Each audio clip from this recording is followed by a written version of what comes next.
दोस्तों, आप लोगों का अपना यूट्यूब चैनल रोजगार 7590 में स्वागत है। आज आप लोगों को बताने वाले हैं कि रेलवे ग्रुप डी में सीसीए का कट ऑफ कितना जाने वाला है, क्योंकि काफ़ी एग्ज़ाम हो चुके हैं। काफ़ी कैंडिडेट एग्ज़ाम देने के बाद अपना जो स्कोर करके आ रहे हैं, उसके हिसाब से अपना जो एनएससी और सीबीटी का स्कोर बता रहे हैं, उससे सभी का कहना है कि सर 70 प्लस ही कट ऑफ जाएगा, क्योंकि हम लोगों ने इतना अटेम्प्ट किया है, बिल्कुल सही किया है। तो हमारा एनएससी प्लस सीबीटी मिला के 70 प्लस हो रहा है, फिर उसमें नॉर्मलाइजेशन होगा तो 70 प्लस कट ऑफ जाने के चांसेज हैं। तो इन सारी चीज़ों को हम क्लियर करने वाले हैं। तो जितने लोग चैनल पे पहली बार आए होंगे, चैनल को सब्सक्राइब कर लीजिएगा, वीडियो को लाइक शेयर कर दीजिएगा। रेलवे जुड़ी सभी जानकारी आपको यहाँ पे देखने को मिलती रहती है। तो देखिए, ये सबसे बड़ी इंपॉर्टेंट अपडेट इसलिए हो जाती है कि देखिए, सभी कैंडिडेट इतने दिनों से वेट कर रहे थे। 2019 के बाद कभी वैकेंसी नहीं आई ग्रुप डी की, और ये जब वैकेंसी आई तो 8 से 10 महीने ये कोर्ट केस चली, फिर उसके बाद एग्ज़ाम भी हुआ। तो अप्रेंटिसों का कहना था कि सर पिछली बार जैसे 30 नंबर पे कट ऑफ गया था, अब की बहुत ज़्यादा से ज़्यादा 40 नंबर, 45 नंबर या 50 नंबर जा सकता है। तो अब की फिर जब एग्ज़ाम दे के आने के बाद कैसे 70 प्लस जा रहा है, तो इन सारी चीज़ों को क्लियर करने वाले हैं। पिछली बार का जो कट ऑफ गया है उसकी लिस्ट भी आपको दिखाने वाले हैं। सारा चीज़ आपको स्टेप बाय स्टेप समझाने की पूरी कोशिश करेंगे। तो आप लोग वीडियो में ज़रूर लास्ट तक बने ही रहिएगा, क्योंकि ये अप्रेंटिस के लिए बहुत महत्वपूर्ण होने वाला है। जिनका एग्ज़ाम हो गया है उनके लिए भी, और जिनका एग्ज़ाम अभी बाकी है उनका भी, ठीक है। जिनका बाकी है उनके लिए इसलिए महत्वपूर्ण हो जाता है कि मान लीजिए जैसे एग्ज़ाम अभी उनका होना बाकी है, तो आप लोगों को हम ये लिस्ट दिखा के समझाने वाले हैं कि कितना अंतर देखने को मिलेगा और क्या क्या इसके कारण हो सकते हैं कट ऑफ ज़्यादा जाने के, कम जाने के। तो आप लोग वीडियो में लास्ट तक, इसीलिए आप लोगों से बार बार कह रहे हैं कि आप लोग बने रहिए। तो जैसे कि देखिए, हमारे पास ये पिछले साल का जो अप्रेंटिस कैंडिडेट जो सेलेक्ट हुए हैं उनका यहाँ पे आप लोगों को लिस्ट दिखाई दे रही होगी। तो इसके माध्यम से एक एक डिटेल आपको समझाने वाले हैं कि कितने अप्रेंटिस हैं जिनका कितना स्कोर बन सकता है, और जो कट ऑफ जो जाती है सबसे लास्ट कैंडिडेट की काउंट होती है। और कैटेगरी का इसमें कोई तो रोल नहीं होता है, क्योंकि इसमें हॉरिजॉन्टल रिजर्वेशन होता है, वर्टिकल तो होता नहीं है, चाहे किसी भी कैटेगरी से बिलोंग करते हों। तो देखिए, आपका जोन वाइज भी बहुत इफेक्ट पड़ेगा, क्योंकि देखिए किसी जोन में 30 लोगों पे पर सीट कंपटीशन है, किसी लोगों में 5 लोगों पे पर सीट कंपटीशन है। तो इस तरीके से तो जोन वाइज भी कट ऑफ अंतर देखने को मिलेगा। तो देखिए, पहले तो आप लोगों को ये लिस्ट दिखाते हैं कि देखिए जो अप्रेंटिस के मतलब ये कैंडिडेट हैं, देखिए जो सेलेक्ट हुए हैं, जैसे इनका नाम है यहाँ पे देखिए संदीप दे, अनिल कुमार, अमित नाथ, ठीक है। तो इस तरीके से देखिए इनका एनएससी प्लस सीबीटी देखिए फाइनल देखिए 77, देखिए 69.6, 69, 78, 76, 65, 63, 62, 62, 59, इस तरीके से भी नंबर आए हैं। तो देखिए, आपको बता दें कि ये देखिए कुछ लोग 10वीं करके आईटीआई किए थे, कुछ लोग आईटीआई करके अप्रेंटिस किए हैं। तो इस तरीके से जो सिलेक्ट हुए हैं, तो आप लोग ये सोचिए कि इसमें जो लोगों का यहाँ पे देखिए अप्रेंटिस हैं या नहीं है। तो यहाँ पे देखिए सभी का एनएससी यहाँ पे है, फिर रेलवे की तरफ से कितने लोग हैं उनका यहाँ पे बताया गया है। तो सोचिए कि इतना स्कोर ला रहे हैं एनएससी प्लस सीबीटी करने के बाद, तब जाके। तो कारण ये है कि ऐसा नहीं है कि केवल और केवल जैसे मान लीजिए कोई एग्ज़ाम दे के आए, ऐसा नहीं है कि सभी कैंडिडेट का ही कम आएगा या सभी कैंडिडेट का ही नंबर ज़्यादा आ रहा है। पिछली बार भी जो मतलब कैंडिडेट थे, तो उनका भी तो यहाँ पे देखिए फाइनल जो मतलब मार्क्स बना था, नॉर्मलाइजेशन होने के बाद 77 बना गया था, 69 बन गया था यहाँ पे देखिए। तो इस तरीके से भी बना था। तो अब जैसे मान लीजिए किसी कैंडिडेट के 24 की वैकेंसी में 60-62 नंबर बन जाता है, तो उसका कोई दिक्कत नहीं है परेशान होने की, ठीक है। तो काफ़ी लोगों का कहना है जब पिछली बार भी इस तरीके से बना था, फिर कट ऑफ 30 गई थी। तो यही कारण है कि जो लास्ट मतलब मिनिमम होता है, जो सबसे लास्ट कैंडिडेट सेलेक्ट होता है, उसी को तो कट ऑफ माना जाता है कि हाँ, इसके ऊपर जितने लोग हैं वो सभी का सिलेक्शन हुआ होगा, ठीक है। तो ऐसा नहीं है, आप लोगों को घबराना नहीं है। यहाँ पे देखिए दशमलव का खेल है। यहाँ पे देखिए, अब जब नीचे जाएंगे, देखिए यहाँ पे ये देखिए 40, 40, 41, 42, 42, ठीक है।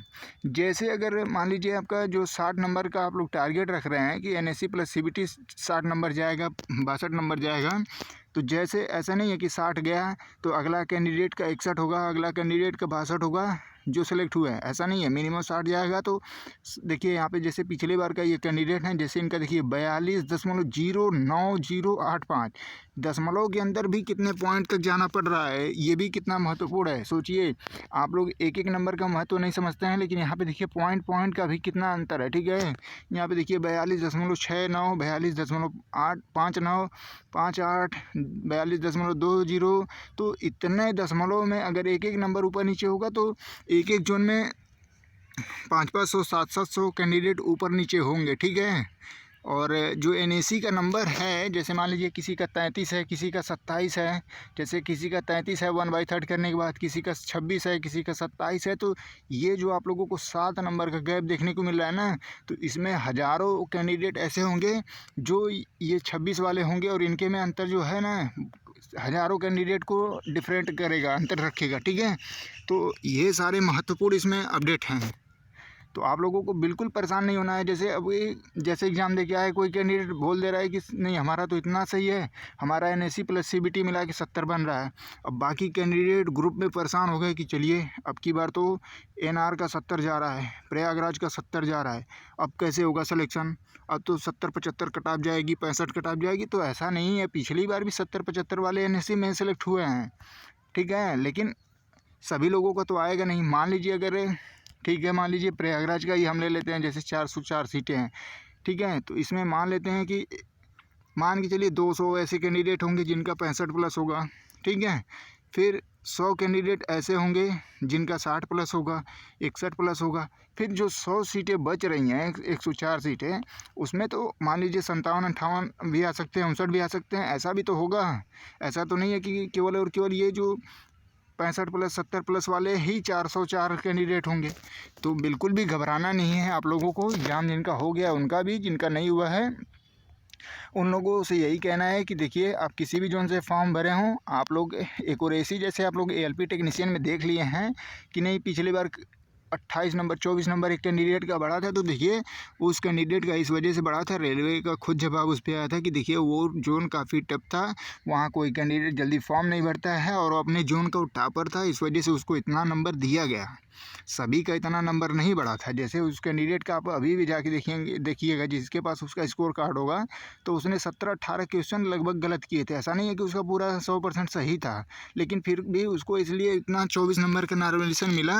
कारण ये था कि वो अपने जोन का टॉपर था, अपने डिवीज़न का टॉपर था। ठीक है, तो उसी को देख के काफ़ी कैंडिडेट हैं जिनका मान लीजिए 27, 28 नंबर, 30 नंबर बन रहा है NAC में।